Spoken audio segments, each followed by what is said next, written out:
কি কি কাজ করলে রথযাত্রার দিনে সুখ, শান্তি ও সমৃদ্ধি আসে তা সেটা আমরা জেনে নেব।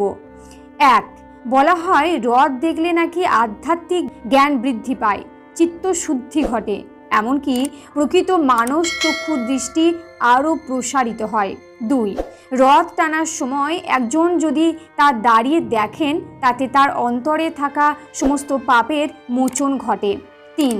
রথের রশি ধরে টান মারা একটা পুণ্যের কাজ বলে মনে করা হয়। এই রশিতে হাত ছুঁয়ে রাখলে নানা ধরনের পুণ্য অর্জন হয় বলেই কথিত রয়েছে। 4.